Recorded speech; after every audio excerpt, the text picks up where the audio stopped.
Heboh adanya konflik antara Medina Zain dengan pihak-pihak yang bertransaksi jual beli barang dengannya kini masih menjadi perhatian publik di media sosial.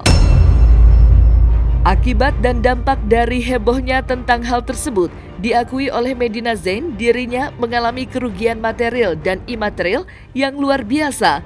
Hal tersebut diungkapkan oleh Medina Zain karena dirinya selama hampir 10 tahun lebih dengan susah payah membangun bisnis dan kepercayaan dari para kolega bisnisnya. Dan tentu saja karena hebohnya dengan pemberitaan di media dan media sosial membuat Medina Zain mengalami kerugian. Berikut curahan hati Medina Zain saat ditemani suami tercintanya dalam menghadapi masalah yang kini sedang dihadapinya.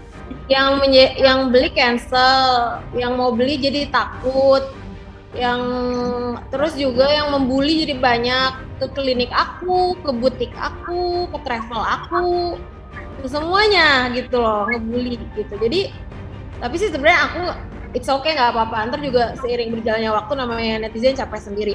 Tapi menurut aku ini kerugian yang nggak ternilai gitu. Maksudnya aku kan membangun nama baik bertahun-tahun ya, udah 10 tahun aku di bidang bisnis kecantikan. Jadi aku merasa ini benar-benar merugikan aku sih secara material atau immaterial gitu. Tadi kan Maci udah bilang, Bang Maci tadi bilang kita pada saat ini sedang mengkaji, melihat, memonitor apa yang dilakukan oleh orang-orang tersebut.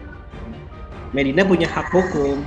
Sekiranya memang sudah langkah, Medina sudah melalui Maci, sudah mengajak, menghubungi Tabayun, ini semua, tapi tidak ada tanggapan gitu. Dan perlu digarisbawahi, Medina tidak kenal sama orang tersebut. Yang inisial MS itu tidak kenal, tidak pernah ada urusan bisnis, tidak pernah transaksi apa-apa. Tidak pernah ada transaksi apapun, tiba-tiba ujuk-ujuk muncul semua segala macam. Katanya takut aku di akhirat, katanya gitu. Ya kita kan nggak tahu ya, maksudnya apa motifnya, teman-teman juga inilah cerdas semua tahu apa. Ya jadi kita lihat aja nanti bagaimana lah. Rasa berat, tentu saja itulah yang sedang dirasakan oleh Medina Zain. Karena dengan adanya kabar yang kurang menyenangkan ini, bahkan sampai menimpa keluarganya yang juga mendapatkan bulian dari para netizen. Di mana menurut Medina Zain, netizen yang membuli dirinya dan keluarga besarnya tidak mengetahui detail seperti apa hubungan kerja sama bisnis yang sebenarnya. Ini seperti apa? Ya, ini jujur berat, apalagi di kondisi pandemi kayak gini gitu kan. Terus aku nerima goncangan yang lumayan besar lah ini, bulian, dan omset juga terganggu gara-gara permasalahan ini. Jadi aku minta buat netizen please smart gitu loh, maksudnya jangan menjudge orang dari sebelah pihak gitu. Maksudnya boleh kalian ngata-ngatain gue, boleh seenak kalian, cuman harus disaring gitu loh, karena nerornya tuh sampai ke kakak-kakak aku, ke teman-teman aku, semuanya, nerornya tuh ke semuanya gitu. Sedangkan permasalahannya aja dia nggak tahu, si netizen ini tuh nggak tahu ini permasalahan gimana gitu loh. Jadi kan tadi udah diceritain tuh sama aku permasalahannya dari travel, dari permasalahan tas yang Ibu U, dari permasalahan yang satu lagi Aiza. Itu kan dia sendal 15 juta lah, maksudnya bukan menyepelekan, tapi ya kalau dia nggak jadi beli ya udah gitu. Jadi aku nggak mau nambah pusing kepala aku gitu ya, aku balikin aja uangnya gitu kan. Jadi itu sih intinya, aku mau minta maaf aja buat aku agak sedih sih ngeliat tadi berita pagi-pagi korban berjatuhan gitu. Kok judulnya korban gitu, maksudnya kayak apa gitu Mbak, kayak korban apa gitu kan. Sedangkan permasalahannya itu ini tuh permasalahannya awalnya sepele gitu, tapi dibesar-besarkan gitu, maksudnya kayak gitu. Jadi janganlah bilang ini korban, maksudnya ini kan urusan bisnis gitu, jual beli gitu kan. Ya Maci ya, betul nggak? Ya betul. Boleh. Jadi buat teman-teman yang ada misalkan gini, gara-gara pemberitaan ini jadi parno gitu, tas yang dia beli udah 3 tahun yang lalu, 2 tahun yang lalu, misalkan dia takut gitu, boleh ngehubungin lawyer aku gitu, boleh ngehubungin Maci gitu. Kemarin sempat aku kasih sih beberapa orang kayak Mbak Samira kayak gitu kan, yang travel aku kasih kontaknya Maci biar kalau misalkan ada penengah tuh lebih enak gitu. Kalau misalkan ke aku langsung kan ya takutnya terjadi hal-hal yang tidak diinginkan. Aku juga kan bipolar ya, jadi kalau ngomong tuh suka nggak mikir gitu. Jadi ya impulsif. Iya impulsif. Jadi mudah-mudahan aja. Ini bukan korban loh ya, maksudnya yang ada permasalahan sama saya bukan permasalahan yang ada hal yang selesai gitu, ada hal yang perlu diluruskan, hal yang belum selesai. Boleh hubungin lawyer aku gitu, Bang Maci kayak gitu. Buat pihak-pihak yang ini sekarang lagi heboh mungkin sabar atau apa gitu Mbak? Ya yang sekarang lagi heboh tolong sabar karena kan sekarang juga semua sedang diproses ya, ada pandemi gitu kan. Jadi kalau misalkan kayak kemarin urusan travel itu nggak sabar, posting hal yang tidak diinginkan kan, jadi nanti ujung-ujungnya terjadi hal yang tidak diinginkan juga gitu kan, UIT gitu. Jadi ya mohon aja komunikasinya dengan baik lah dengan lawyer aku atau dengan Lukman atau dengan aku gitu. Jadi tidak memblow up ke media gitu. Maksudnya udah cukup lah masalah kayak gini. Maksudnya bukan mau meremehkan uang ya Mbak ya, tapi menurut aku ini hal yang bisa dibicarakan gitu. Bukan yang korupsi miliaran atau berapa gitu maksudnya. Jadi akunya ya imbasnya ke karyawan-karyawan aku lah, kasihan 250 orang aku harus kasih makan setiap bulan kan. Jadi ya mohon aja netizen buat stop gitu, udah jangan neror lagi keluarga aku sama teman-teman aku, udah stop. Sebenarnya kalau KW sekarang udah banyak yang mirip banget ya. Nah kalau misalkan mau membedakan asli sama palsu, kita bawa tuh tasnya ke Hermes, ntar minta dispain deh tuh tasnya, minta dispain. Kalau tasnya diterima berarti tasnya asli, tapi kalau tasnya dibalikin berarti tasnya palsu. Udah simple kayak gitu. Cuman kalau di Hermes Indonesia atau Singapura itu ada waktunya dulu karena harus dikirim ke Paris. Bisa 3 sampai 6 bulan. Nah, tapi kalau misalkan langsung ke Paris itu kita bisa langsung dapat jawaban gitu. Oke. Thank you Kak atas penjelasannya. Oke, itu aja. Semoga semuanya berjalan baik. Mohon doanya pada teman-teman sekalian. Sebelumnya, salah satu pihak yang meminta kepada Medina Zain untuk dikembalikan uang yang telah diberikan kepada Medina Zain adalah Crazy Rich asal Surabaya.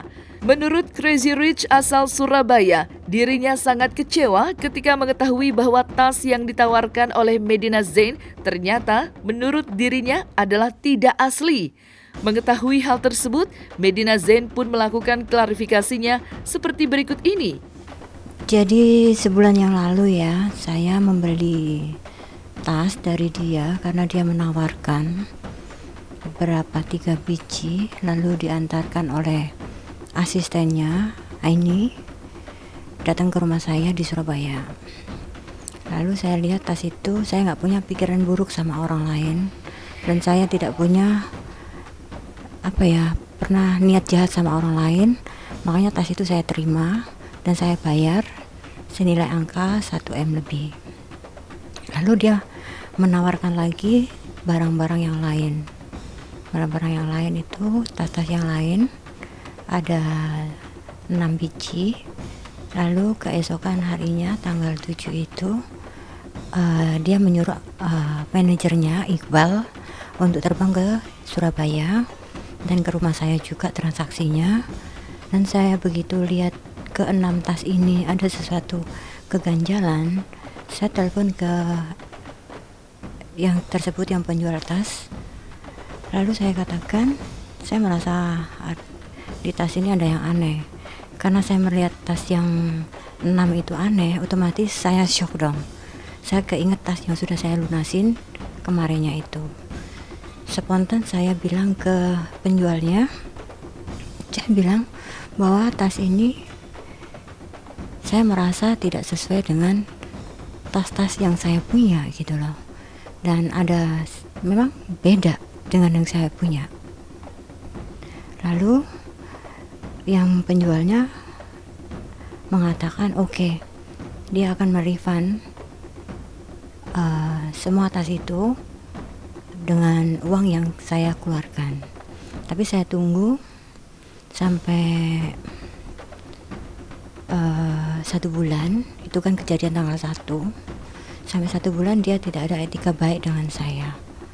Lalu kemarin tanggal 29 saya somasi dia gitu. Sebenarnya saya tidak tahu sih berapa korbannya, karena memang saya jarang bersosialisasi kan. Saya memang hari ini itu ada posting di Instagram saya di story. Saya juga nggak berpikir bahwa ini akan viral seperti ini gitu. Saya juga nggak ada maksud untuk menjatuhkan siapapun. Saya tidak ada maksud untuk membuat nama jelek siapapun. Tapi memang kenyataannya si MZ itu kan dia bilang hari Selasa, hari ini jam 9 pagi dia datang ke rumah saya untuk mengambil tas dan membayar saya. Tapi saya tunggu sampai jam 9 lebih 10 menit dia nggak datang. Saya sempat 1 jam sebelumnya saya WhatsApp dan saya katakan jam 9 kurang 1 jam lagi, tapi tidak ada jawaban. Lalu saya memang sengaja membuat story itu di Instagram story saya. Saya tidak ada niat untuk untuk pengen cari sensasi ataupun menyatukan siapapun, nggak ada. Tapi saya merasa kenapa janjinya dia nggak tepat gitu loh. Padahal somasi itu juga sebelum saya kirim ke rumah dia, somasi itu saya kirim lewat WA juga ke dia supaya dia tahu gitu kan, bahwa saya ini tidak main-main gitu loh. Sebelumnya juga saya katakan kepada saudari MZ juga bahwa kalau kamu memang tidak ada etika baik, semuanya akan saya blow up di Instagram story saya, bilang gitu. Nah, pada pagi hari ini karena dia tidak menepati janji, saya memang post di Instagram story saya gitu. Ada sih, saya sih berpikirnya saya nggak mau masalah ini sampai berlarut-larut menjadi bumerang untuk kita masing-masing ya. Tadi pagi dia ada telepon ke saya, minta story yang ada di story Instagram saya tuh untuk di take down. Lalu saya katakan, saya nggak mau take down kalau kamu belum membayar. Dia bilang hari ini mau transfer, tapi sampai hari ini saya tunggu tidak ada transfer masuk. Kelanjutannya kalau memang yang somasi itu MZ tidak menghiraukan lagi, mungkin langsung dilanjutkan dari Polrestabes Surabaya yang akan somasi dia untuk yang kedua kali. Ada sebenarnya banyak kan, pertamanya 3. Ada Kelly Kroko K25, ada Birkin Kroko 25, ada Kelly Blue Sapphire 20, ada Birkin 25 Sakura, ada Himalaya, ada Austrix, ada Richard, ada HSS, banyak sekali, 9 jumlahnya. Gini, jadi saya pakai tas ini kan bukan setahun 2 tahun ya, dari step A sampai Z saya punya gitu kan. Awalnya itu saya katakan tadi, saya nggak punya niat jelek, berpikir tentang orang lain jelek. Ya saya terima awal itu, saya nggak tahu kalau barang ini memang tidak sesuai gitu loh, karena saya setiap hari memakai ya kan. Tapi begitu saya kena tas 6 yang datang terakhir itu, saya jadi shock, saya jadi kepikiran tas yang sudah saya bayar itu. Akhirnya semua tas saya kumpulkan menjadi barang bukti supaya ada barang bukti kan. Saya nggak mau tas ini dibawa dia kembali, karena kan tas yang 6 itu akan datang dibawa oleh manajernya itu kan sudah saya DP 100 juta selain saya melunasi tas yang kemarinnya itu. Jadi saya pasti tahu dong mana yang benar dan mana yang tidak benar gitu loh. Ya itu makanya saya sudah memang ada mengancamnya. Saya katakan kalau kamu tidak mau selesaikan dengan baik-baik akan saya blow up. Tapi dia nggak ada tanggapan gitu loh, cuman ya nanti kak saya transfer. Tapi hari ini setelah saya blow up kan, dia memang ada telepon saya 2 kali, ada suaranya dia juga. Lalu dia mengatakan nanti akan aku transfer kak, Ya sudah, ditransfer sesuai somasi. Kan dia sudah saya somasi kan. Ditransfer sesuai dengan somasi. Iya, nanti saya transfer. Buktinya sampai hari ini dia nggak ada transfer, nggak ada telepon, nggak ada apa, nggak ada niat baik. Saya berharap cuman simple sih. Kita nggak usah lah, maksudnya sampai kita diketahui orang banyak kan gitu kan. Saya juga nggak mau kejadian ini sampai viral kemana-mana gitu kan. Ya kalau memang ada niat baik, yuk kita sama-sama diselesaikan. Tolong diambil tasnya, kembalikan uang saya, cuman gitu aja kok, simple. Saya nggak minta apa-apa. Seperti apa? Jadi inisial U ya, inisial U. Inisial U itu udah kenal sama aku lumayan lama dan kita sering jual beli tas. Jadi ya pernah jual gitulah. Udah beberapa kali lah, dibilang sering, lumayan gitu kan. Nah, singkat cerita kemarin dia sempat beli beberapa tas ya, takut lupa. Ada beberapa tas gitu kan. Jadi si tas ini dia udah cek tuh, ceritanya udah cek. Pertama ke sana yang dia cek tasnya nggak jadi. Oke, asisten aku dari Surabaya balik lagi ke Bandung. Yang kedua kali dikirim lagi tasnya, bawa tasnya beberapa biji gitu. Oh ini oke, ditransfer lah sama dia, ya kan, ditransfer, dicek sama dia, semuanya dicek apa segala macam. Nah udah kayak gitu, dia minta barang lagi tuh. Hari keberapa manajer aku yang lain berangkat lagi ke Surabaya nganterin tasnya.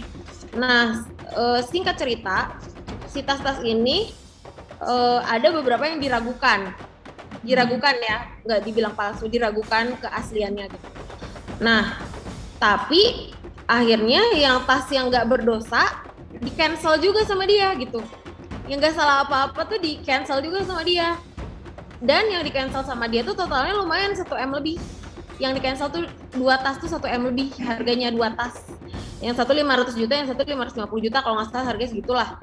Nah yang di cancel tuh harganya yang mahal, yang lain nggak jadi diambil, tapi tas aku ada 9 ditahan sama dia semua sampai detik ini. Sampai detik ini ditahan. Menurut Mbak pantas nggak? Maksudnya dari 9 tas dia baru bayar 2, terus tasnya ditahan 9-9-nya gitu. Kayak gitu sih. Jadi kayak ini tuh apa sih, orang pada mojokin aku atau gimana, nggak ngerti gitu. Terus aku kalau misalnya dibilang punya hutang ke Mbak U itu, kalau misalnya punya hutang, ayo buktiin gitu. Makanya tadi aku bikin di story, ayo buktiin ke rumah gue deh, kan tahu rumah gue gitu kan, datang aja ke rumah gitu kan, atau nggak lapor polisi aja, nggak usah masuk TV ini itu segala macam, bikin isu apa segala macam, kan jadi memanas. Dan ini aku bener-bener terugikan banget loh dengan kejadian ini. Orang-orang jadi nggak trust ke aku untuk menjual beli tas gitu kan, untuk jual beli barang-barang branded udah nggak percaya lagi sama aku gitu loh.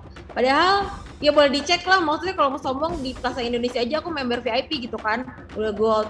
Jadi aku agak kesel gitu, maksudnya kayak menyangkut pautkan ini semua dengan kejadian utang piutang yang harus aku selesaikan dan sudah aku selesaikan gitu sebagian.